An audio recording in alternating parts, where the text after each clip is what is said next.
Hey, what's up, everybody? I'm Dennis. Welcome to Patina Code. This is So You Want to Build an AD. I'm cold right out, I'm done. Come on.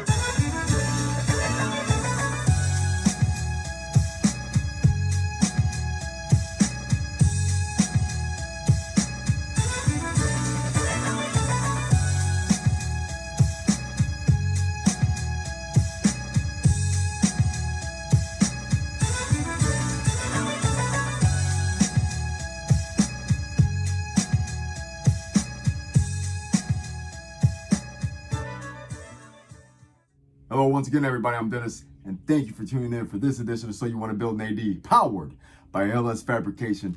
And as you can see, we have our green, and then you've seen in the last episode, we went through the whole rigors of getting the firewall and toe boards painted up.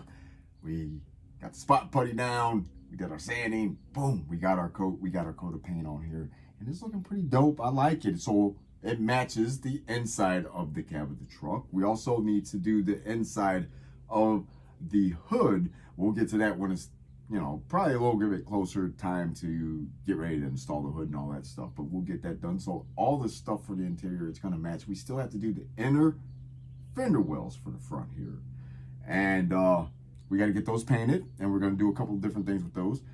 Today, what we're going to be doing is taking our painter's tape off of the top here of the truck and then moving it down and retaping off from the cowl to the inside part of the engine bay here. And we're going to want to start getting our blue paint on the truck. We have to do all the necessary things. We have to wipe everything down, then we have to go over and sand everything just to get nice, smooth, make sure that there's no overspray or any ripples in our way, so that when we go ahead and hit it with our finish coat, our top coat of paint, which is going to be the blue, it'll lay out smooth like we got here on the firewall. First thing I'm going to do after we get this down, after we get this painter's plastic down and off and get new applied and get all this front taped off, because we don't want to get any blue in our green.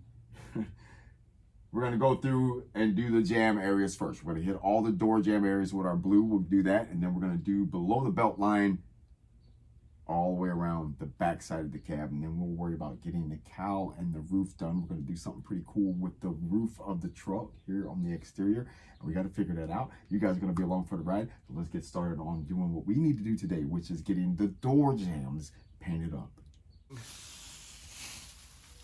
How your work's going to come out depends on the amount of preparation that you do. So what we're going to be doing here is taking off our old painter's plastic, and we're going to be pulling away what we taped off to separate the two colors here, because we're going to have blue and we're going to have green, and we're doing our best to get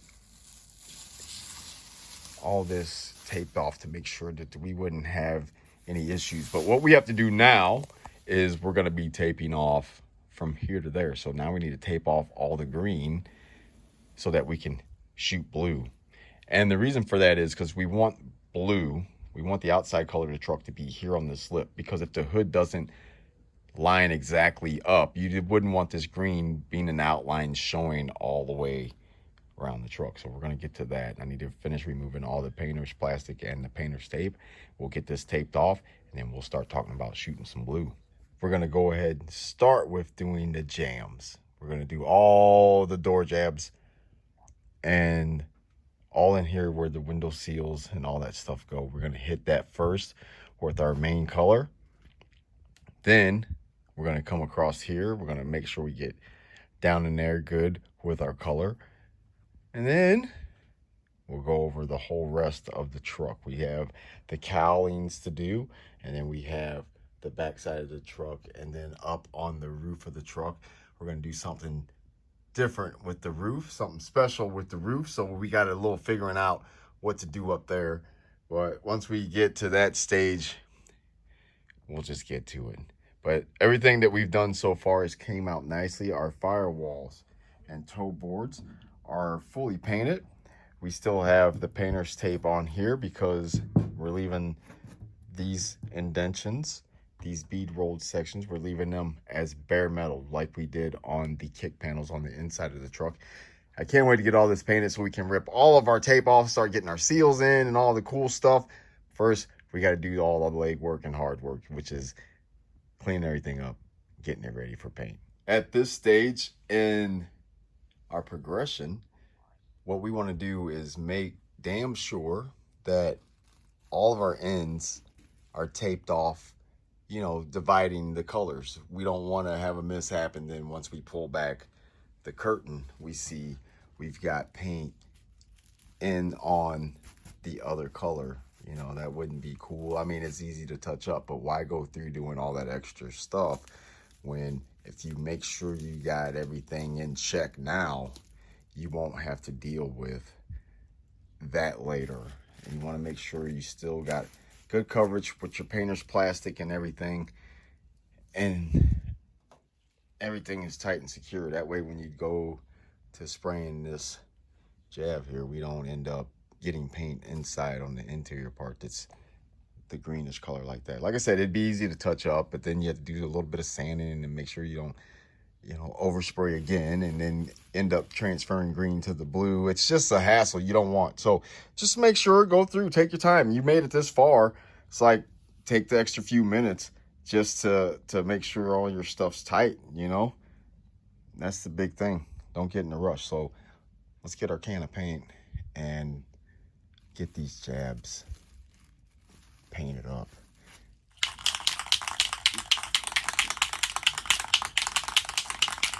You guys know the drill. We're sticking to it, man. You know, it's Rust-Oleum. This is Classic Navy Satin Protective Enamel. This is good. You know, it's a cool little color. I like it. It's going to give us that old school blue look for the truck. And again, you know, we've already went through why I choose to use spray cans over traditional spray guns. This shit's just as good. I mean, don't get me wrong, there's premium paints that, you know, the professional use that's dope, but you can do a really good job with spray paint. It's paint. It's just in a rattle can, you know? So we're gonna get to knocking out these jabs.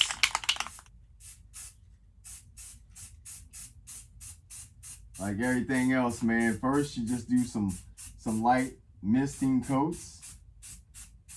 So we're just trying to let the paint know we're here.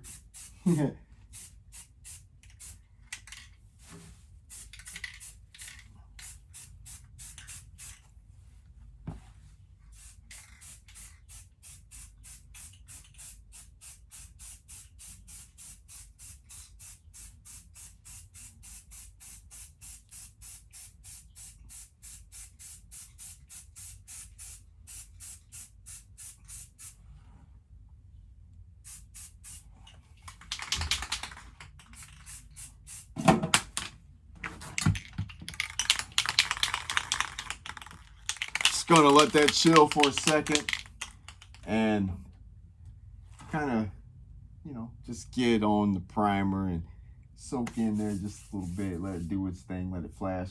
Then we'll go ahead and hit it heavy and get the color that we want out of this. All right, so we got our inner jabs done, and then we did behind the drip rail and inside the drip rail, make sure that was coated good.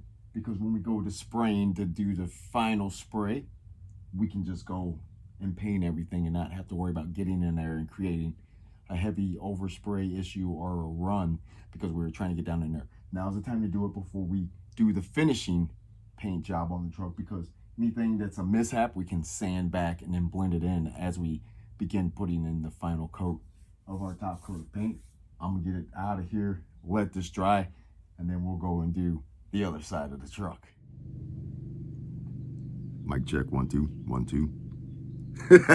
I'm ready for my close-up. All right, guys, enough clowning around. So while we just got the back of the cab done, it's all painted, we're letting it dry down. It's not done though. We have to go back and we're gonna wet sand the paint.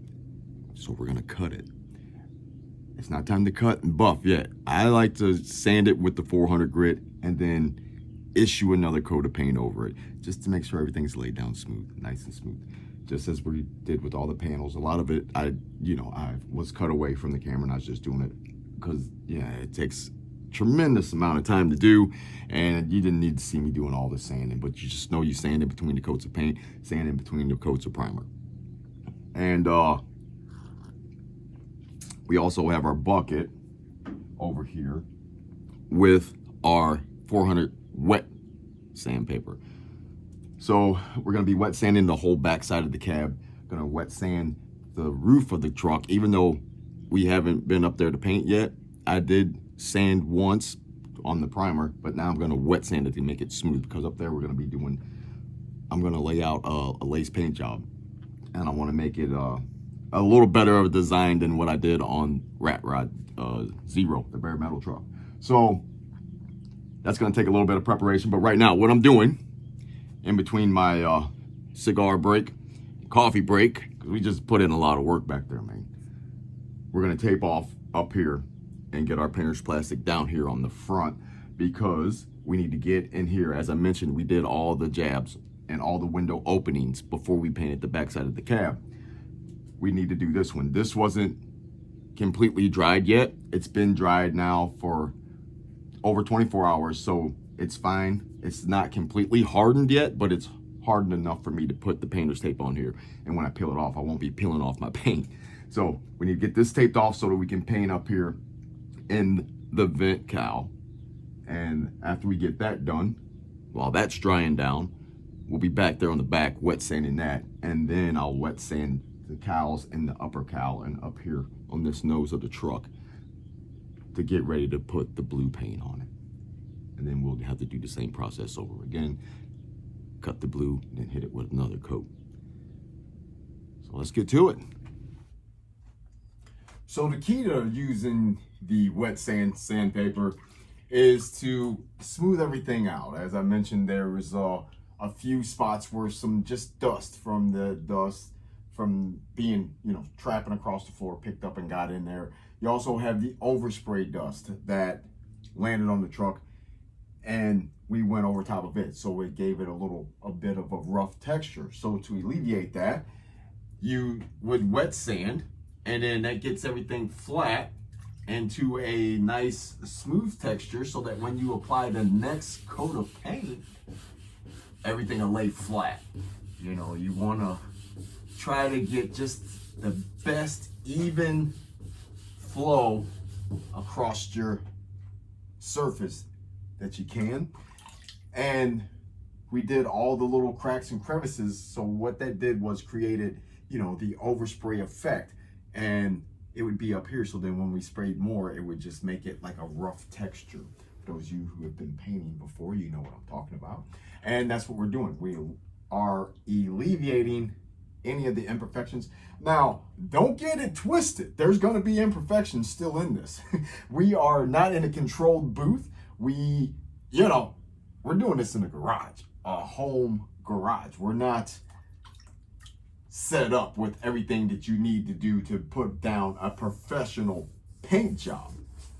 But we can achieve somewhat of a professional result by taking the steps that a professional would take, which would be sanding in between coats of paint. Now, for the final coat of paint, we'll put it on whether or not I cut it, because then when it's the final coat and it's cured, you would do the same thing. You would start with a 400 and work your way up to a 2500, or even better, 3000 grit sandpaper. Then you polish it out. That's how it looks. Boom. All the orange peel and everything would be out of it. We're not going to take it to that extreme.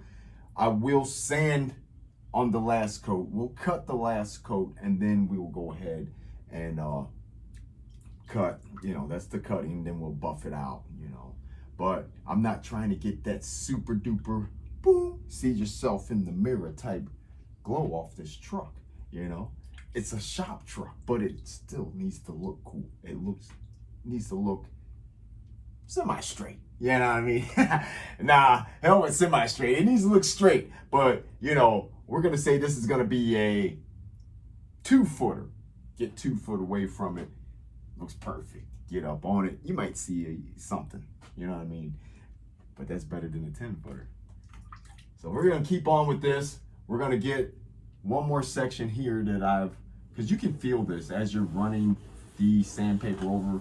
And yeah, you would use your sanding block, but I find on this with the contours of the way this is, it's best for my fingers to fill the grooves and go over them. A sanding block would get more of the high edge and not so much the contour, and you would have thinner sections of paint running through here versus up here. So I use my fingers when we're on the contour sections, and then of course we use a sanding block when we're doing a major area. But you can feel where the grit is with your fingers, and then you can feel it's smooth. So everything is pretty much done. We need to get this cleaned off. Then we can move to the actual roof of the truck and wet sand that. And then we will begin with drying all this, getting it cleaned up, exceptionally clean. Then we'll hit it with the final coat of paint. And then we will let that dry. And what I'm gonna do is tape off here at this belt line so that I don't have this stuff falling down. And then just paint this whole overall section and get that straightened out. So I gotta just probably 20 more minutes worth of sanding, and then I can get all this cleaned off and then start up there on the roof of the truck. Here we are, day 3 of our painting progress. And you know, it's been humid out here. It's been brutal out here in Missouri right now. But right now, what I want to tell you guys about is what I'm doing. You see, we have the painter's plastic up. You know that we just wet sanded the backside of this cab. And if you're going to be following along and attempting to do some of the things that I'm showing you that I'm doing, and you see that it's working for me, I feel that I should share what it is that I do to make everything come out to be the way that it is. Now, again, we're not building concourse rides. We're at home build a hot rod. That point's been made long ago. But some people, you know, somebody's going to look at this and be like, oh, he's rattle canning, yada, yada. Ooh, you can't paint shit with rattle cans. Bullshit. There's a lot of YouTube videos. There's a couple of guys that are really good at painting vehicles with rattle can. I'm okay. I'm not really good. I'm not great. But I understand about how to paint and all that cool shit. So I'm okay at painting with the rattle can. You know, when I go out in the world and, you know, we have our vehicles at the shows, you know, I can't tell that I'm not good at it because, hell, I got a boatload of trophies to show for, you know. So, with all that said, what I'm doing is, since we've got this wet sanded down, it's ready to be painted again for the final time when it's time. You have the belt line here that runs along the AD where we have the blue painter's tape. So what I'm trying to alleviate is the overspray effect from using the rattle can. I do not know the exact precise PSI, the pressure that's coming out of the rattle can. It has a lot of pressure behind it because, hell, you can leave a rattle can on the shelf for 5 years, shake it up, and then use it. I guess the CO2 or whatever's in it, you know, it's highly pressured, so it takes a long time for it to evaporate and lose its pressure. Now, I've had cans to where I bought them from the store, and you spray it, and it's done. Like, you spray it, it's like,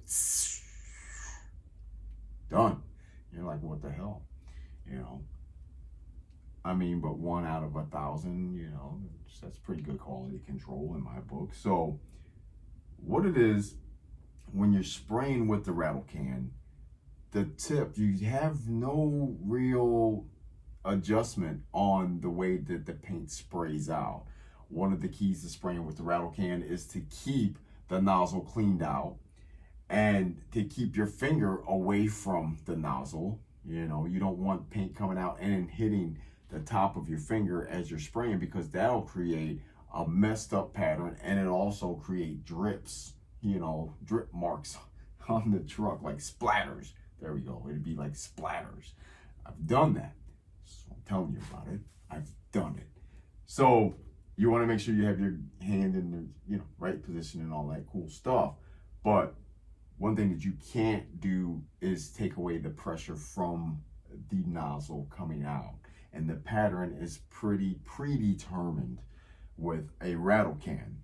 Long story short, you spray in here, the overspray will make it up here. And you don't keep that in check. You go and you start spraying up here, and then after everything's dried, it looks like the paint has checked, or it looks kind of rough. It might look like bed liner, you know, just kind of like gravelly looking. And that's because you sprayed over top of the overspray before you let everything flash. Even after it flashes, that's still there. The overspray, it's just the mist, and it just gets stuck to the next surface, and you paint over it, and it looks like you ran a cotton rag through it or something. So before you would move to the next surface, you would definitely wipe everything down with the alcohol or whatever solvent that you like to use to clean your surface with before you paint, and then the tack cloth to make sure you don't have any lint and debris from the air in it. Again, long story short, we're going to put painter's plastic up here because we're going to start making our way to the roof. I want to get from the belt line up. I want to get this completely done and get up here on the roof. And in order to do that, I want to keep this area clean from the overspray effect of the rattle can. So we're going to put the painter's plastic up to keep that off of our nicely prepped surface here down below. And we're going to run all the way around this side of the cab and come all the way up over here on the passenger side. So we want to make sure that we have all of this covered up. Now you don't have to tape it down the bottom, because when it's spraying, it's just going to hit and then fall here, hit and fall here. It's not going to make it all the way down here. It's just going to be in the immediate area of the spray pattern from the rattle can. So it's going to, and then you'll have that down here and a little bit below. So we got our painter's plastic up. We've done all of our prep work. The only thing left to do now is to go over this thing one quick time with the real microfiber cloth and some alcohol. Wipe this down. Make sure that I haven't stirred up any dirt and debris and got it all up here. Everything's nice and smooth and cleaned off, but you never know. You can't see, you know, sometimes the little shit that pops up, it's microscopic. So we're gonna get this wiped down, get it sanitized, as I like to call it, get the roof up here sanitized, and then we're gonna just start spraying. Boom, boom, boom, boom.